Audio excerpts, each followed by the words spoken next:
नमस्ते students, welcome. आज हम क्लास 10 ज्योग्राफी का एक बहुत ही important chapter resources and development को एकदम आसान भाषा में समझेंगे। रेडी हैं? चलिए शुरू करते हैं। चलिए आपसे एक छोटा सा सवाल पूछती हूँ। जरा सोचिए, जो पानी आप पीते हैं, जिस बस में आप सफ़र करते हैं और जो किताब आप पढ़ रहे हैं, इन तीनों चीज़ों में ऐसी कौन सी एक बात है जो कॉमन है? सोचो सोचो। बिल्कुल सही, ये सभी हैं रिसोर्सेज। हिंदी में कहें तो संसाधन। आसान शब्दों में कोई भी ऐसी चीज जो हमारी जरूरत पूरी करती है उसे हम रिसोर्स कहते हैं। और आज हम इन्हीं के बारे में पूरी डिटेल में जानेंगे। तो ये रहा हमारा आज का सफ़र। सबसे पहले हम समझेंगे कि रिसोर्सेज आखिर हैं क्या। फिर उनके अलग अलग टाइप्स देखेंगे, उनकी प्लानिंग क्यों ज़रूरी है ये जानेंगे। फिर लैंड और सॉइल रिसोर्सेज की बात करेंगे और आखिर में इन सबको बचाना क्यों ज़रूरी है इस पर डिस्कशन करेंगे। ओके, तो सबसे पहला और सबसे बेसिक सवाल, आखिर ये रिसोर्स होता क्या है? देखिए, डेफिनेशन बहुत सिंपल है। हमारे एनवायरनमेंट की कोई भी चीज़ जो हमारी ज़रूरत पूरी कर सके वो रिसोर्स है। लेकिन इसके लिए 3 शर्तें हैं, 3 कंडीशंस। पहली, उस चीज़ को निकालने की हमारे पास टेक्नोलॉजी हो। दूसरी, उसे निकालने और इस्तेमाल करने में इतना खर्चा ना हो कि फ़ायदे से ज़्यादा नुकसान हो जाए, यानी इकोनॉमिकली फीजिबल हो। और तीसरी, समाज उस चीज़ के इस्तेमाल को एक्सेप्ट करे। जब ये तीनों कंडीशंस पूरी होती हैं, तभी कोई चीज़ एक सच्चा रिसोर्स कहलाती है।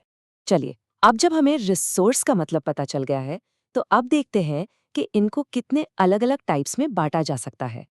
ये टेबल आपके बहुत काम आएगा। बेसिकली रिसोर्सेज को क्लासिफाई करने के 4 मेन बेसिस हैं। पहला है ओरिजिन, यानी वो चीज़ आई कहाँ से। दूसरा है एग्जॉस्टिबिलिटी, यानी वो ख़त्म हो सकती है या नहीं। तीसरा ओनरशिप, उसका मालिक कौन है। और चौथा स्टेटस ऑफ डेवलपमेंट, यानी हम उसे अभी कितना यूज़ कर पा रहे हैं।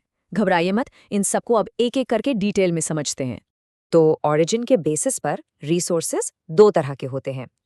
एक है बायोटिक रिसोर्सेज, जिनके अंदर लाइफ होती है, जान होती है, जैसे हम इंसान, पेड़ पौधे, जानवर, ये सब। और दूसरे हैं एबायोटिक रिसोर्सेज, जो नॉन लिविंग चीज़ों से बने हैं, जैसे पत्थर, पहाड़, मेटल्स। तो आसान भाषा में एक जिंदा और दूसरा बेजान। अब आते हैं एग्जॉस्टिबिलिटी पर, यानी खत्म होने के बेसिस पर। रिन्यूएबल रिसोर्सेज वो हैं जिन्हें हम दोबारा बना सकते हैं या वो अपने आप बन जाते हैं, जैसे सूरज की रोशनी, हवा, पानी। ये रोज मिलते हैं। वहीं नॉन रिन्यूएबल रिसोर्सेज वो हैं जिन्हें बनने में लाखों करोड़ों साल लग जाते हैं, जैसे कोयला और पेट्रोल।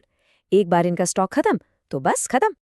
अब बात करते हैं मालिकाना हक की। तो इंडिविजुअल रिसोर्स मतलब आपकी अपनी चीज, जैसे आपका घर या खेत। फिर आते हैं कम्युनिटी रिसोर्स, जिस पर पूरी कम्युनिटी, पूरे समाज का हक होता है, जैसे गांव का तालाब या पब्लिक पार्क। तीसरे हैं नेशनल रिसोर्स, जो पूरे देश की संपत्ति है, जैसे हमारी सड़कें, नदियां, रेलवेज। और आखिर में इंटरनेशनल रिसोर्स, जिन पर किसी एक देश का नहीं बल्कि इंटरनेशनल ऑर्गेनाइजेशंस का कंट्रोल होता है। ये आखिरी क्लासिफिकेशन थोड़ा सा ट्रिकी है, तो ध्यान से सुनिएगा। पोटेंशियल रिसोर्सेज वो हैं जो किसी रीजन में हैं पर हम उन्हें अभी यूज़ नहीं कर रहे हैं, जैसे राजस्थान में सोलर एनर्जी का बहुत पोटेंशियल है। डेवलप्ड रिसोर्सेज वो हैं जिनको यूज़ करने के लिए हम पूरी तरह से तैयार हैं। अब आते हैं स्टॉक पर।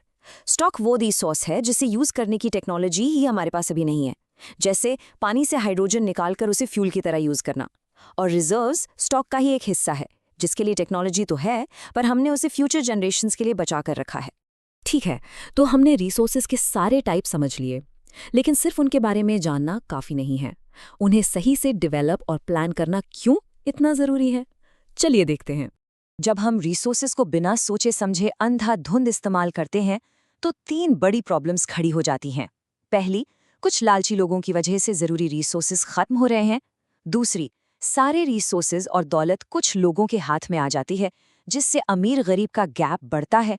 और तीसरी और सबसे खतरनाक, ग्लोबल वार्मिंग, पोल्यूशन और क्लाइमेट चेंज जैसी ग्लोबल क्राइसिस पैदा हो जाती हैं। तो इन्हीं सब प्रॉब्लम से बचने के लिए ज़रूरी है रिसोर्स प्लानिंग।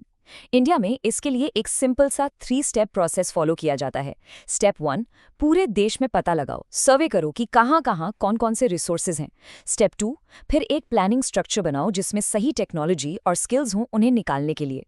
और सबसे ज़रूरी स्टेप 3, अपने रिसोर्स डेवलपमेंट प्लान्स को देश के ओवरऑल डेवलपमेंट प्लान्स के साथ जोड़ दो, ताकि सबका साथ में विकास हो। चलिए अब एक ऐसे रिसोर्स की बात करते हैं जिस पर हम रहते हैं, चलते हैं, खेती करते हैं, यानी ज़मीन। लैंड रिसोर्स हमारे लिए सबसे फंडामेंटल रिसोर्सेज में से एक है। ये चार्ट दिखाता है कि हम अपनी ज़मीन का इस्तेमाल कैसे करते हैं। इसमें आप देख सकते हैं कि एक बड़ा हिस्सा नेट सोन एरिया है, यानी खेती के लिए इस्तेमाल होता है। इससे पता चलता है कि इंडिया एक एग्रीकल्चर बेस्ड कंट्री है। इसके अलावा हमारी ज़मीन पर फॉरेस्ट्स हैं, कुछ बंजर ज़मीन है और कुछ पर बिल्डिंग्स और सड़कें नहीं हुई हैं। लेकिन दुख की बात यह है कि हमारी ही कुछ गलतियों की वजह से ज़मीन की क्वालिटी दिन ब दिन ख़राब होती जा रही है। इसे कहते हैं लैंड डिग्रेडेशन, और इसके मेन कारण है पेड़ों की अंधाधुंध कटाई यानी डिफॉरेस्टेशन, जानवरों द्वारा ज़रूरत से ज़्यादा चराई यानी ओवरग्रेजिंग, माइनिंग और फैक्ट्रीज़ का केमिकल वाला कचरा सीधे ज़मीन पर फेंकना। परेशानी की बात नहीं है, अगर प्रॉब्लम है तो सोल्यूशन भी है। हम अपनी ज़मीन को बचा सकते हैं। कैसे? ज़्यादा से ज़्यादा पेड़ लगाकर, जिसे एफोरेस्टेशन कहते हैं, ग्रेजिंग को कंट्रोल करके, माइनिंग एक्टिविटीज़ पर सख्त नियम लागू करके और इंडस्ट्रियल वेस्ट को ट्रीट करके सही तरीके से डिस्पोज करके। ये छोटे छोटे कदम बहुत बड़ा बदलाव ला सकते हैं। ज़मीन की बात कर ली, अब उसकी ऊपरी परत, उसकी जान यानी मिट्टी, सॉइल के बारे में बात करते हैं, क्योंकि हमारा सारा खाना, सारी फसलें इसी मिट्टी में उगती हैं। इंडिया इतना बड़ा और डाइवर्स देश है, तो यहाँ मिट्टी भी अलग अलग तरह की मिलती है। ये टेबल कुछ मेजर सॉइल टाइप्स दिखा रहा है, जैसे अलूवियल सॉइल जो नॉर्दर्न प्लेन्स में मिलती है और बहुत फर्टाइल होती है। ब्लैक सॉइल, जिसे रेगुर भी कहते हैं, कॉटन की खेती के लिए बेस्ट मानी जाती है। इसके अलावा रेड, लेटराइट, अरिड और फॉरेस्ट सॉइल्स भी इंडिया के अलग अलग हिस्सों में पाई जाती हैं। अब मिट्टी से जुड़ी दो बहुत ज़रूरी बातें समझ लीजिए। एक तरफ है प्रॉब्लम, सॉइल इरोजन। जब तेज हवा या पानी मिट्टी की ऊपरी फर्टाइल लेयर को अपने साथ बहा ले जाती है, उसे सॉइल इरोजन कहते हैं। और दूसरी तरफ है सॉल्यूशन, सॉइल कंजर्वेशन, यानी वो तरीके जिनसे हम मिट्टी को इस इरोजन से बचाते हैं, जैसे कंटूर प्लाउइंग और टेरेस कल्टीवेशन। तो दोस्तों, इस पूरे चैप्टर का, इस पूरी डिस्कशन का सबसे इंपॉर्टेंट मैसेज, सबसे ज़रूरी सीख यही है कि इन सारे रिसोर्सेज को बचाना, उन्हें कंजर्व करना हमारी सबसे बड़ी जिम्मेदारी है। ये फ्री गिफ्ट नहीं है। और इसी के साथ हमारा ये चैप्टर यहाँ कंप्लीट होता है। आई होप इस एक्सप्लेनर से आपको सब कुछ आसानी से समझ आ गया होगा। अगर हाँ, तो इस वीडियो को लाइक करें, अपने सारी दोस्तों के साथ शेयर करें ताकि उनकी भी हेल्प हो, और आगे भी ऐसे ही चैप्टर्स को सिंपल तरीके से समझने के लिए चैनल को सब्सक्राइब करना मत भूलिएगा।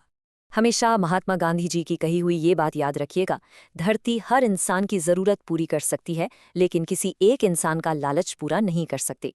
इसलिए अपने रिसोर्सेज को समझदारी से इस्तेमाल करें। मिलते हैं अगले एक्सप्लेनर में। Thank you.